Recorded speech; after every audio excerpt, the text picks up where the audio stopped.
Traveling from Rome to Mantua, James of Lusitania, Cardinal of Portugal, has died. He is 26 years old. The year is 1461.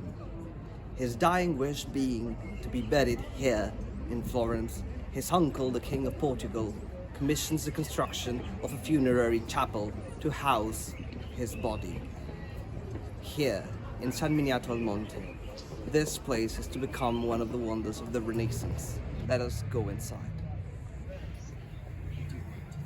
Situated upon a hill that grants it a panoramic view of Florence, the church of San Miniato al Monte holds the chapel of the Cardinal of Portugal, a construction conceived from its very beginnings as a dialogue between different artistic disciplines. It brings together the work of an army of artists and workers who sought to create between them a harmonious whole. The chapel, however, is a Renaissance building integrated into a previous construction, which creates for some interesting issues. The architect Manetti had a challenge, a very specific one. How can you unify two buildings which come from two different time periods?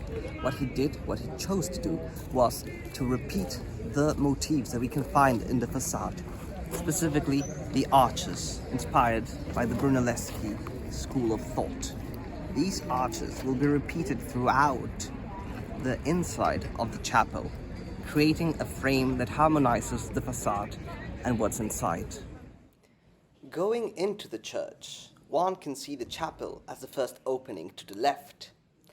Being inside the building, one would hardly guess it's an extraneous imposition into the original architecture of the construction.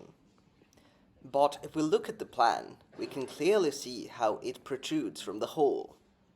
Before I show you the chapel in itself, let us take a quick trip outside to see how it looks from the back.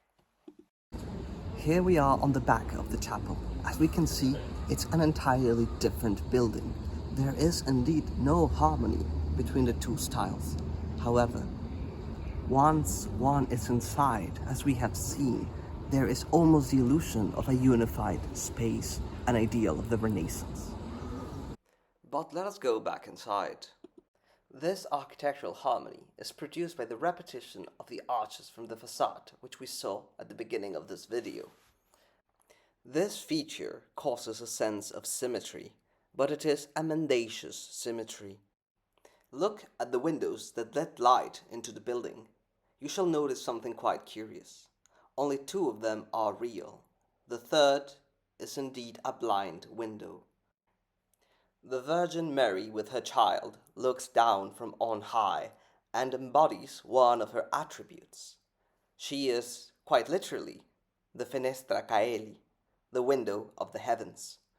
This third window is thus an illusionist work of art which combines painting and sculpture to represent rather than present reality. While the two other windows show us the true sky outside, this pretend window replaces the physis with the metaphysis and reveals unto us the spiritual dimension of the heavens. However, in a Platonic interpretation of the building, it would be the pretend window that shows us the truth, while the others only give us glimpses into the shadows of Plato's cave. The repetition of arches has another effect. They give the viewer who walks towards the chapel from the other side of the church the feeling that he is in a large corridor that leads to the saints in the altarpiece by the Pollaiolo brothers. The illusionism of the work presents them as real people in real space, a fairly common feature of altarpieces.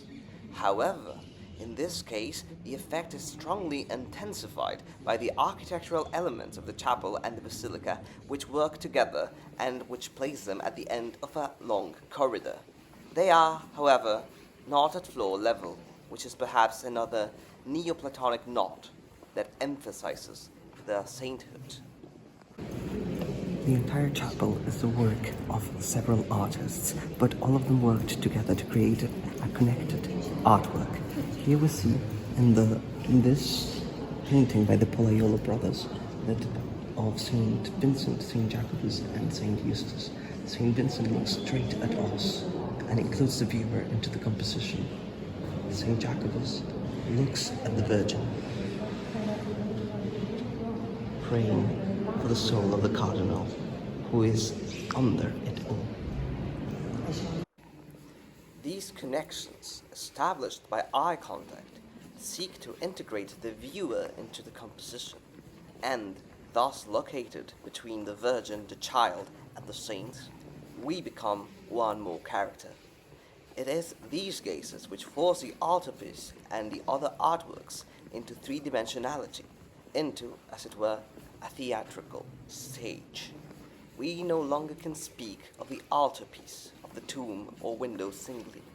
We must consider the tomb as a whole, held together by these gazes which are perhaps invisible, but also insoluble.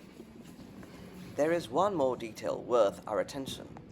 Look at the ceiling of the chapel. You'd be right to be surprised. It was created by Luca della Robbia and composes a geometric pattern. But why is it like this? Vaults and ceilings in the Renaissance were often a representation of heaven. In this case, a strange one. Usually in the Renaissance, if you asked an architect or painter to make you a heaven, he knew what to paint, blue with stars. In this case, della Robbia did something quite different. Such decoration is not unprecedented. The House of the Griffins in Rome features this very pattern, but not on the ceiling, and certainly not with this color scheme, which is thought to represent the heraldic colors of the House of Aragon. However, della Robbia's palette not only serves to intensify the effect of three-dimensionality given by the design, but also has an atmospheric consequence. One feels one has stepped into another world. I believe that a possible explanation for this aesthetics lies in the same Neoplatonic view that we use to talk about the window of the Virgin. I therefore propose that the artist sought to depict the heavens in a Platonic and not in a naturalistic fashion. A physical sky would be blue, a metaphysical sky would be expressed in a completely different way. How better to show the perfection of God than by using perfect geometric shapes? Let us talk about one final element. Look at the marble curtains drawn back to reveal the niche that holds the sarcophagus.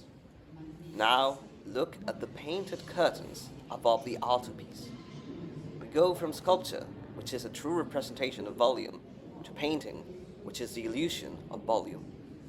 We go from a shadow of a shadow to an even more unreal representation. Likewise, the chapel represents the heavens 5 different times. Through the windows, in the window of the Virgin, on the ceiling of della Robbia, in the altarpiece of the Pollaiuolo brothers, and in the Annunciation of Baldovinetti. Art thus gives us varying visions of reality, but which one is the real one? A man with a clock knows the time. A man with 2 can never be sure.